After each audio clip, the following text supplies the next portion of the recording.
Well, happy 4th of July, Vernon. I tell you what, we got some stuff going on here today.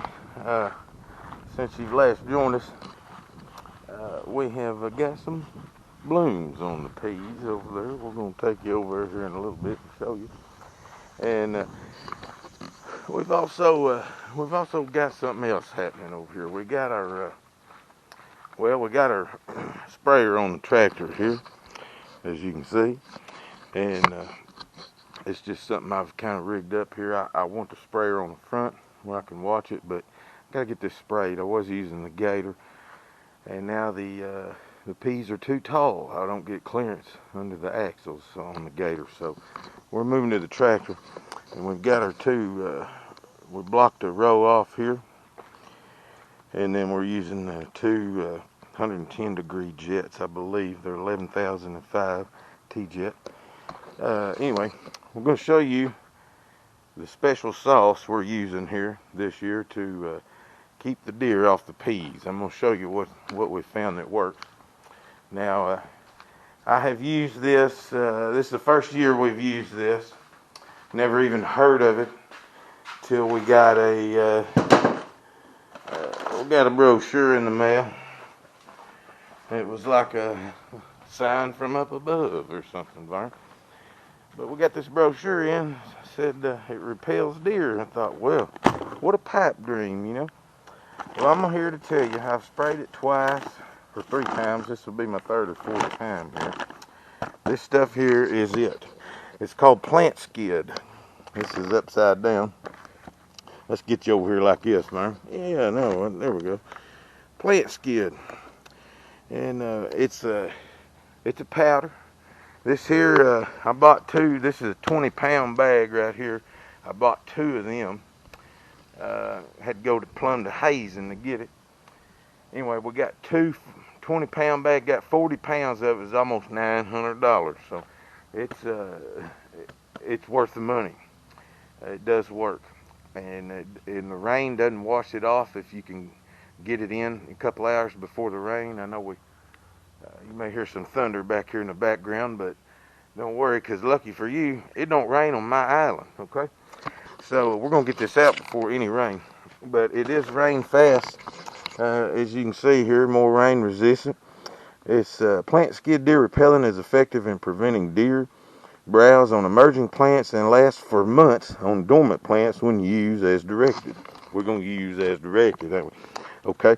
Do not apply to edible parts of fruit. We don't have any pods yet, so we're good. For tank mix, it's a powder, and you do have to agitate it. So we're going to go get the thing we use to do that, and we'll be right back, Vernon. Okay, Vernon. Now, if you don't have one of these, you're going to need to go get you one of these and start out on low, okay? And take your PLANTSKYDD here. Now, this stuff mixes 1 pound to 10 gallons of water. So, what I usually do is I'll fill me a bucket up here about with 3 gallons, and then I'll start with that, get it mixed up, then pour it in there, and then fill up my tank to 10 gallons if I'm just doing 10. Today we're doing more than one field, so we're going to mix the whole tank up. For me, that's 20 gallons because the foam, that's a 25-gallon tank, but your foam's going to take up the rest, so we can only get about 20 in it. So we're going to mix up 20 gallons, and I'll show you how to do that. It's a 1 pound of powder to 10 gallons of water. So we've already used our Colombian Bam Bam scale, and we know that this big cup here, this is a 4-cup measuring cup. This thing, not level full, but pretty full, is 1 pound, a little over 1 pound. So we know that going in. So we're going to do that. Now this stuff's a little loud here, Vern. I'm going to tell you. You don't want to leave it in your tank overnight for several nights and then come open it or use it, because it'll ferment, and boy, it gets worse. So all this is predator blood meal. It's blood meal. See, all it is. And You probably don't want to get it on you. It's not poison or nothing, but it stinks. It's a little loud. So we're going to do that now. What they tell you to do is, I don't know if y'all can see this here, but when you get this water spinning, it's going to create you a vortex. See that vortex? You want to pour that powder down in that vortex, and don't break the surface with the auger because it'll make it foam up real bad. The goal here is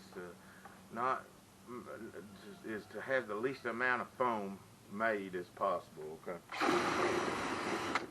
So we're gonna get that going. And just kind of pour a little bit of that down in that hole. Let her wait a minute.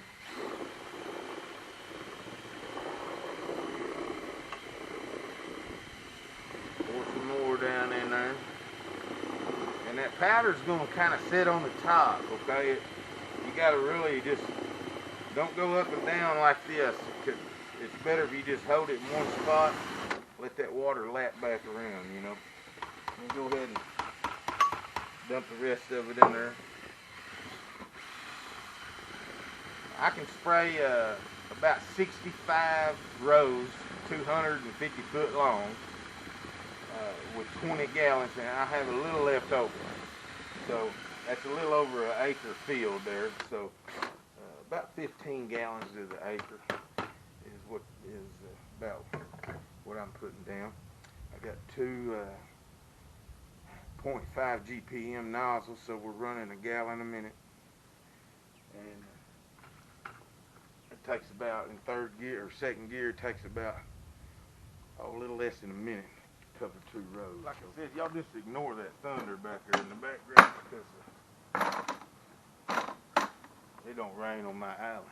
But this right here, this next step here is pretty crucial. You want to get you a 50 mesh strainer. It's got to be a 50, not a 100. Get you a 50 mesh strainer here, and you can reuse them several times, but always put this down in your sprayer because you got to strain this stuff off before you can spray it. That foam will clog your nozzles up. So we just pour this in here. Now, if this were all we were going to be mixing, we would just go ahead and add our water after this. But we're going to mix 2 batches up today. So as you see that foam, if you pour it slow and just right, that foam will stay in your bucket. See that? You don't want that foam in your sprayer. So I usually get it to about right there. When that foam starts coming off, I'll stop. That's about all you can get in there.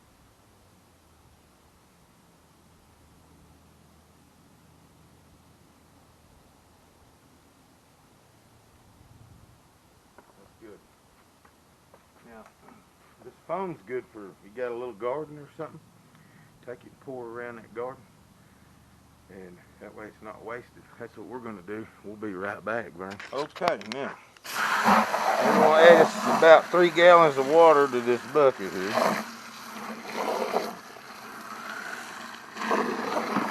And while that's filling up, we're going to go ahead and get our 1 pound of, right there full, to about right there is a little over 1 pound of this powder here, okay? About like that. You get her like that, you're good. So that's enough water. We really don't want this foam in here. Now you can touch this stuff. It's no chemicals. It's all organic. It's nothing that's gonna hurt you. You just don't want to eat it. But if you little puppy dogs get a hold of it or something, they're fine. In fact, you'll see later. When I'm on the tractor spraying this, the neighbor's dogs follow me down every row of the field as I'm spraying this. They're really interested in what it is because it's predator blood, made out of predator blood. So we're going to just get our drill going about like this right here. See how it'll make that vortex That's what you want to see. You want to pour your powder right down there. Alright? Just a little at a time. See how that stuff will kind of sit on the top? Now don't do like this. See how I just made it foam up? You don't want to do that. Keep your auger down there on the bottom of your bucket. And open that hole up like that right there. Like a whirlpool, Vern. And just pour that stuff in there like that, a little at a time. Let it catch up.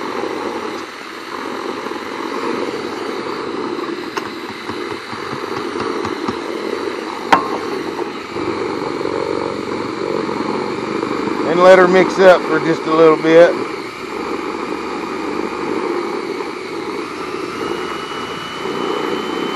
Open your motor up a little bit, let her whirl there. And that's it.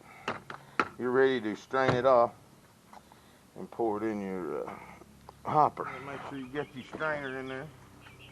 And just like before, we're going to pour this off slow so just the liquid comes out, and you want that foam to kind of remain in the bucket like that right there, see?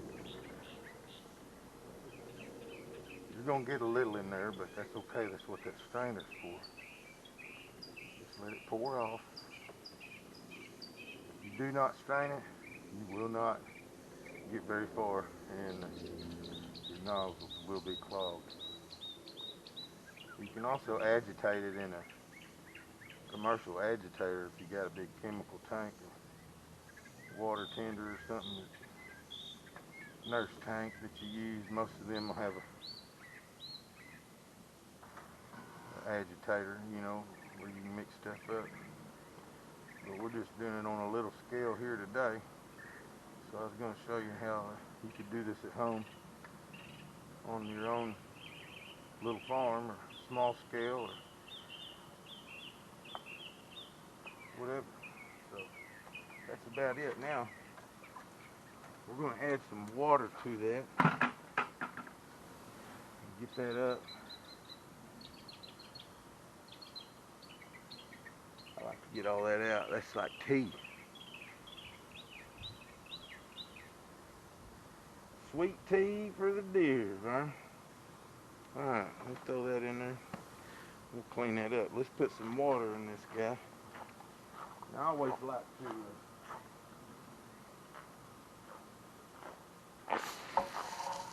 if you have a sprayer, let me watch this up.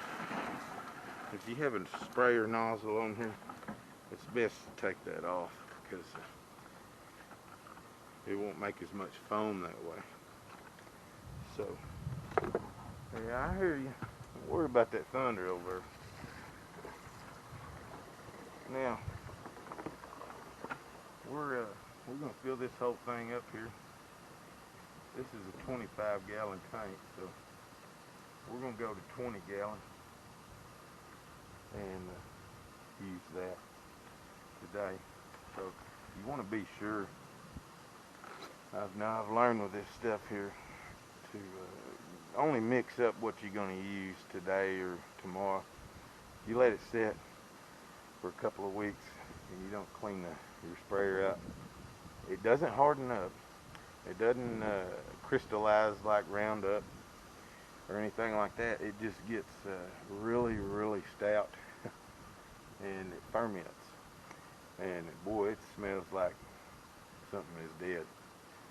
So I recommend you just mix up what you're going to use. It's okay if you let it sit in there 2 or 3 days, but you need to use it up. And then when you're done, rinse your tank out and clear your nozzles and all that. But I've noticed it doesn't get hard. So the only way it clogs my nozzles up if you don't strain it and you get too much of that foam off in there. It doesn't seem to make foam going through the field very bad. So I just usually carry some wrenches in there, and if they get stopped up, we'll just stop in the field and correct it. But I've only had to do that like once, and I figured out why I had to. So once you strain it off, it's usually okay. So we're going to let this fill up, and we'll go do some spraying. We'll put this down on some purple hulls and keep the deer off. This is what we've been using. So far it's been working great. thank you to the people at PLANTSKYDD and Nutrient Chemical Elevator in Hazen.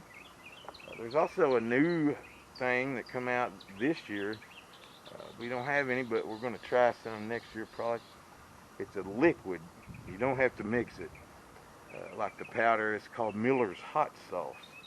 So we may try some of that next year, but we're going to use up this PLANTSKYDD. And usually about, like it took me 2 pounds here to do this. We're going to spray one field today, so 20 pounds lasts me all year and probably some of next. So I went ahead and got 40 because, well, you just never know when stuff's going to be hard to get. So I like to stock up.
That's how you do it, man.